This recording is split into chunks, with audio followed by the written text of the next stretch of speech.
ანას ღმერთი. დიდება და მადლობა ღმერთს დღევანდელი წირვისათვის. შეგვეწიოს დღეს მოხსენიებულ წმინდათა მეოხება. აი ერთ-ერთი პირველი, რომელიც ჩვენ მოიხსენეთ სამოლოცვაში, იყო წმინდა ამბროსი მედიოლანის ეპისკოპოსი. ეს არის მეოთხე საუკუნის დასაწყისი, როდესაც ის ეპისკოპოსი ხდება და ერთ-ერთი ისეთი უჩვეულო შემთხვევა არის ეკლესიის ისტორიაში. სულ სამი ასეთი არსებობს, რომ აი ადამიანი ერისკაცი რომ ყოფილიყო და 6 დღეში უკვე რომ მღვდელმთავარი გამხდარიყო. ანუ ყველა ის საფეხური გაეარა 6 დღეში და გამხდარიყო მღვდელმთავარი. მეოთხე საუკუნის დასაწყისში ბიზანტიის იმპერიაში არსებობდა ასეთი ერესი და ანუ ცრუსწავლება, არიოზის ცრუსწავლება, არიანელთა ერესი არსებობდა. და ესე იგი გაყოფილი იყო ორად. თვითონ ეკლესიაში შემოვიდა ეს სწავლება და სამღვდელო პირებიც კი მათ მიემხრნენ ხშირ შემთხვევაში, არაერთი იყო ასეთი. თავად იმპერატორიც ხშირ შემთხვევაში მათ ემხრობოდა და მოხდა ისე, რომ მედიოლანში გარდაიცვალა ეპისკოპოსი. მედიოლანი დღევანდელი მილანი არის, იტალიის ქალაქი მილანი, გარდაიცვალა ეპისკოპოსი და ეხლა მართლმორწმუნეებსა და ერეტიკოსებსაც უნდათ რომ თავისი კანდიდატი გაეცოთ, ესე რომ ვთქვათ, ახალ მღვდელმთავრად. და იყო ამის გამო შფოთი და არეულობა თვითონ ტაძარში იყო ესეთი შექმნილი ესეთი ვითარება და ესე იგი ეს იყო სენატორი, ამბროსი იყო სენატორი, ანუ დღევანდელი პარლამენტარი, ესე რომ ვთქვათ, მაშინ იქ სენატი იყო რომში და აქ პარლამენტარი. თუმცა უნდა ითქვას, რომ იმ პერიოდში განათლებული ადამიანი ერქვა და დღესაც ესე ქვია, უღონდ ზოგ შემთხვევაში ეს დამახინჯებულია. განათლებული ადამიანი ერქვა არა იმას, ვინც მხოლოდ ნასწავლი იყო.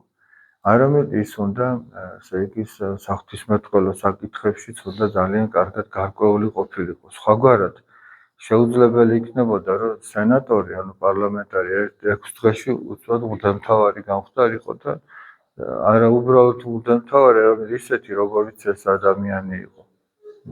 ეს დიდი წმინდანი არის, წმინდა ამბროსი მედიოლანელი, ძალიან დიდი შრომა უკავშირდება მას ეკლესიის საკეთილდღეოდ და როდესაც გაგზავნეს ეს სენატორი რომ გაერკვია, აბა რა ხდებოდა, მას ეკუთვნოდა რომ ისულიყო იქ ადგილზე, სადაც ეშფოთი იყო და მე შევიდა ტაძარში და აი ამ ხმაურში და იმაში ერთმა პატარა ჩვილმა ბავშვმა წამოიძახა, რომ ამბროსი არის ეპისკოპოსი. ასეთი რაღაც მოხდა. ყველამ გაიგო, ესე იგი ამბროსია ეპისკოპოსია და ეხლა ჯერ შეუძლებელი იყო იმ ჩვილბავშვს ეგრე დაელაპარაკა და მე ამბროსი რა იცოდა, ვის შედიოდა ტაძარში და ანახლა ეპისკოპოსი რაღა იცოდა, რა იყო იმ პატარა ბავშვმა. ამიტომ ყველამ მართლმორწმუნეებმა და ერეტიკოსებმა ჩათვალეს, რომ ეს ღვთისგან უნდა ყოფილიყო და ეს შემთხვევით არ იქნებოდა და შემთხვევით მართლაც არ იყო. და მოხდა ისე, რომ მიუხედავად იმისა, რომ ეს თავისი თავმდაბლობიდან გამომდინარე არ იყო თანახმარო მღვდელმთავარი გამხდარიყო, თავმდაბლობიდან გამომდინარე და არა ურჩობიდან რო არა. და ის იქნა მღვდელმთავრად ხელდასხმული 6 დღის განმავლობაში მან გაიარა ყველა ის საფეხური მორჩილების თუ ბერათ აღკვეცის თუ მღვდლობის და ვიღიდა დიაკვნობის, მღვდლობის და ეპისკოპოსობის და გახდა მღვდელმთავარი და მისმა მოღვაწეობამ შემდგომში მისმა ცხოვრებამ აჩვენა, რომ ის მართლა ძალიან დიდი იყო ღვთის წინაშე. ცნობილია ესეთი შემთხვევა, რომ მასთან მიდიოდა ხოლმე წმინდა მონიკა, იყო ასეთი დიდი მორწმუნე ქალბატონი, რომელიც შესჩიოდა ხოლმე თავისი შვილის შესახებ, რომ და შვილიც მიყავდა მის ქადაგებებს ესწრებოდნენ ხოლმე და ცნობილი იყო მისი ქადაგებები მოკლეთელ იმპერიაში და სთხოვდა, რომ ესე იგი უთხარიო რამეო ჩემ შვილსო, რომ არა ცხოვრობსო სწორი ქრისტიანული ცხოვრებითო და ეს დედაც კიდე ცრემლიანი ლოცვით ევედრებოდა უფალს, რომ თავისი შვილი გამოსწორებულიყო და წმინდა ამბროსი ამშვიდებდა და ეუბნებოდა, ძალიან მნიშვნელოვან სიტყვებს ეუბნება, რომ შეუძლებელია ღმერთმაო დედის ცრემლიანი ლოცვა უგულებელყოსო და არ შეიწიროსო და ანუ ამან შედეგი არ გამოიღოსო. ისე რომ რამხელა მნიშვნელობა აქვს იმას, რომ დედა ლოცულობდეს თავისი შვილისათვის, თავისი შვილის ქრისტიანული ცხოვრებისათვის და შემდგომში მისი შვილი, ეხლა მე საგანგებოდ არ თქვი თავიდან, ისიც დიდი წმინდანი შეიქმნა, ეს არის ნეტარი ავგუსტინე.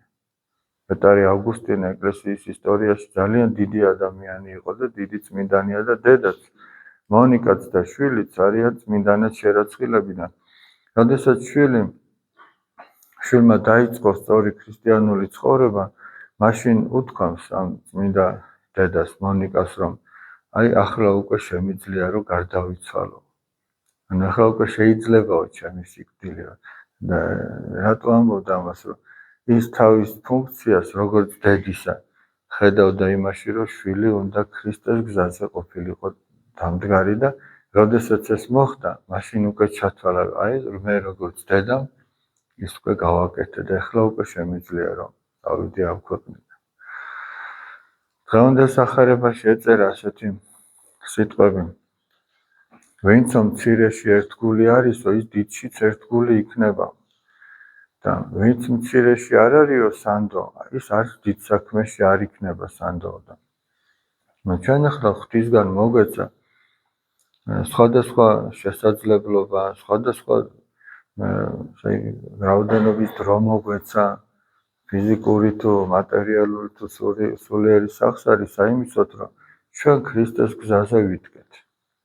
ამიტომ აი ჩვენ იმ მცირე შესაძლებლობას, რაც გვაქვს, თუ ჯეროვნად გამოვიყენებთ, მაშინ უფრო მეტიც მოგვეცემა. მაგრამ თუ ჩვენ და ეს არა იშვიათად ხდება ხოლმე, დაუწყებთ ძებნას მიზეზებს, რომ რატომ არ ვიყოთ ქრისტიანები და გავიმართლებთ თავს სხვადასხვა გარემოებებით, არა? მაშინ შეიძლება ის მცირედით წაგვერთვას, რაც მოგვეცა. ამიტომაც აი ამ მცირედს გაფრთხილება ჭირდება. ისედაც აი ეს წუთისოფელი იმ მარადიულობასთან შედარებით ხო მცირედია. მაგრამ თუ ადამიანი აი ამ მცირედში ერთგული იქნება ღვთისა, ის ღვთისაგან მიიღებს იმ მარადიულ სიხარულსაც, იმიტომ რომ იქაც ერთგული იქნება. და თუ ადამიანი ამ წუთიერ ცხოვრებაში არ არის ერთგული ღვთისა, ის არც მარადიულად არ იქნება ერთგული. ამიტომ ადამიანმა უნდა კეთილგონივრულად შეხედოს ამას და ეს წუთიერი ცხოვრება, რასაც ქართველმა კაცმა ძალიან სწორად წუთისოფელი დაარქვა. მე არ ვიცი სხვა ენებზე თუ აქვს ამგვარი რაიმე შესატყვისი. აი ამ ცხოვრებას წუთისოფელი თუ ქვია სხვაგვარად თუ ესე ამ შინაარსით რაღაცა, მე არ გამიგონია ყოველ შემთხვევაში. ძალიან სწორად დაარქვა და თუ აი ამ წუთისოფელში ერთგული არის ადამიანი ღვთისა, მაშინ ის დიდ სიხარულს მიიღებს და აი ეს წუთისოფელი კეთილგონივრულად უნდა გამოიყენოს ადამიანმა, რომ ის მარადიული სიხარული მოიპოვოს. თუ არა და ჩვენ ხედავთ, რომ ესე იგი შეიძლება რაღაცის გამო, მატერიალურის გამო ადამიანმა სინდისი დაიმძიმოს, ის მატერიალური ქრება მალევე და რჩება დამძიმებული სინდისი. და აი დამძიმებული სინდისი ამ წუთისოფელში კიდევ შეიძლება რომ სინანულით გამოასწორო და აღიარო შენი შეცდომა და თქვა რომ მე შემეშალა და გამოასწორო და სინდისი დამშვიდება, მაგრამ ეს მარადიულ ცხოვრებაში აღარ მოხდება მისი დამშვიდება. ამიტომ აქვე უნდა მოასწროს და იმ მატერიალურის გამო, რაც სწრაფ წარმავალია, ადამიანმა მარადიული და წარუვალი სიხარული არ უნდა დაკარგოს. და ესე უნდა შეხედოს თავის ცხოვრებას კაცმა. არა ის რომ დღევანდელი ცხოვრებით იცხოვროს და არ იფიქროს სხვა რა იქნება. არამედ იფიქროს იმაზე, რომ დღევანდელი გადაწყვეტილებები ხვალ აუცილებლად რაღაცა შედეგს მოიტანენ. ჩვენ რაც შეგვიძლია ის უნდა ვაკეთოთ იმ შესაძლებლობების, იმ ფარგლებში, რაც შეგვიძლია, ჩვენ უნდა ქრისტეს უერთგულოთ და ჩვენი სულის გადარჩენას უნდა უერთგულოთ. თუ ცოტა დრო გვაქვს ცოტა გააკეთე თუ ბევრი დრო გვაქვს ბევრი გააკეთე თუ ძალები ახლა მაგალითად ახალგაზრდა კაცთა ჯანმრთელს შეუძლია რომ დიდხანს ფეხზეც იდგო იდგეს მარხვაც შეინახოს მოხმოდრეკაც შეასრულოს უფრო სამკაცრათაც იმარხულოს ვიდრე ავადმყოფმა მაგრამ ავადმყოფ ადამიანს და სნეულს და უკვე ასაკიანს ამდენი აღარ შეუძლია მაგრამ ღმერთი იმ ცოტას შეიწირავს მისგან რაც შეუძლია ვისაც როგორ შეუძლია იმას შეიწირავს მაგრამ თუ ადამიანი იმ ცოტასაც არ აკეთებს რაც შეუძლია ეგ უკვე ნიშნავს რომ ის არ არის ერთგული ღვთისა იმაში რაც მას მიეცა ამიტომაც აი ჩვენ გავუფრთხილდეთ ყველაფერი მას რაც ჩვენ მოგვეცა იმ დროს იმ ჯანმრთელობას იმ შესაძლებლობებს სულიერს თუ ხორციელს გავუფრთხილდეთ და ყველაფერი გამოვიყენოთ იმისათვის რომ სულიერად ჯანმრთელად ვიდგეთ ფეხზე ესე იგი შეცდომებისგან ახლა არავინ დაზღვეული არა ვარ თავისთავად მაგრამ არსებობს შესაძლებლობა აღსარების თქმისა რომ შეინანო შენი წოდო თქვა რომ მე აი ეს შევწოდე ამით შევწოდე ეს უბედურება კი არა რომ შეცოდე უბედურება ისაა რომ არ შეინანო თორე ცოდულები ვართ რა თქმა უნდა წინასწარი განზრახვიდან მიზანმიმართულად ადამიანმა არ უნდა შეცოდოს მაგრამ თუ ჩავარდა ამათ იმ ცოდვაში ამის გამო ეს ტრაგედიად არ უნდა ჩათვალოს არამედ ხელად უნდა შეინანოს და ეცადოს რომ ის აღარ გაიმეოროს და თუ მაინც გამეორდა ჩვენგან წინასწარ მოფიქრების გარეშე წინასწარ მოფიქრებული უკვე ღალატია ღვთის თუ განმეორდა წინასწარ მოფიქრების გარეშე არა მოხდა ეს შეცდომა კიდევ უნდა შეინანოს და იქამდე უნდა შეინანოს ვიდრე ამ წუთის სოფელში არის და ამ წუთის სოფლიდან არ წავა აი ბოლომდე უნდა ერთხულა ბოლო ამას უნდქონდა ძალიან დიდი მნიშვნელობა აქვს იმას რომ ბოლო დღეები ბოლო წელი თუ ბოლო ამას უნდყვები როგორ რა მდგომარეობაში ადამიანი ღმერთს ადიდებს საკუთარ ცოდებს ნანობს თუ პირიქით ცოდებშია ჩაფლული არ ნანობს და არც ღმერთს არ ადიდებს და არ მადლობს მას აი ამას ძალიან დიდი მნიშვნელობა აქვს წმინდა ეზეკიელი წინასწარმეტყველის პირით უფალი ამბობს რომ რა მდგომარეობაშიც მოუსწრებს ადამიანს გარდაცვალება იმ მდგომარეობით წარდგება ღვთის წინაშე დავიწყებული იქნება მისი მანამდელი სიკეთე თუ ის ახლა ცოდი მდგომარეობაში მოუსწრებს მას გარდაცვალება და დავიწყებული იქნება მისი ურჯულოება თუ მან მიატოვა ეს გზა და ახლა სიწმიდით და სინანულით ცხოვრებას ცდილობს ამიტომაც აი რადგან არ ვიცი ჩვენ როდის არის ის დღე ყოველი დღე უნდა თავშეკავებული იყოს ამას გვეუბნებიან წმინდა მამები ყოველი დღე უნდა იყოს ისეთი როგორც ბოლო დღე იქნება როგორც გარდაცვალების დღე იქნება ჩვენ არ ვიცით ესეც ღვთის განგებულებით არის რომ არავინ არ ვიცით როდის იქნება ეს გარდაცვალების დღე ამიტომაც აი ახლა არის ზოგჯერ რომ ადამიანი ჩავარდნილია და რაღაცნაირად მაინც თვითონაც და სხვაებიც ელოდებიან რომ შეიძლება ცოტა ხანში დადგეს მისი გარდაცვალების დღე მაგრამ უცაბედი შემთხვევა რამდენი ხდება რომ არავინ არ მოელოდება და როგორც მეხის გავარდნა ისეა და აი 2-3 დღის წინ იყო წმინდა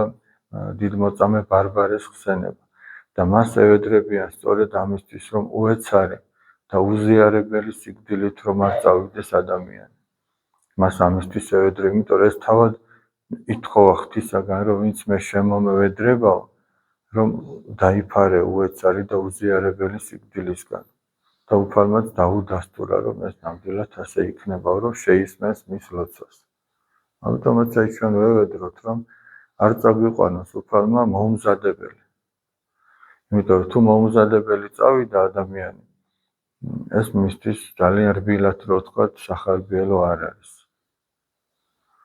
ფსალმოში ვკითხულობ ჩვენ დავით მეფსალმონე ამბობს განვემზადე და არა შევძურწუნდი რამე თუ ვიმარხენ მე მცნებანი შენი ანუ რითი უნდა გაემზადოს ადამიანი რომ იმ მარადიულობამ არ შეაძრწუნოს თავად ამბობს რამე თუ ვიმარხენ მე მცნებანი შენი ანუ რომ შენი ცნებები დავიმარხე, შენი ცნებებით ვიცხოვრე, ღვთისმცნებებით ცხოვრებას რომ ცდილობს ადამიანი. მას როგორც დავით მევსალმუნემ თავის შვილს უთხრა გარდაცვალების წინ, მოულოდნელი არაფერი შეემთხვევა.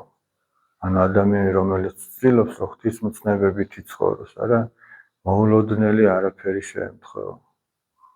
ამას აი ძალიან დიდი მნიშვნელობა აქვს.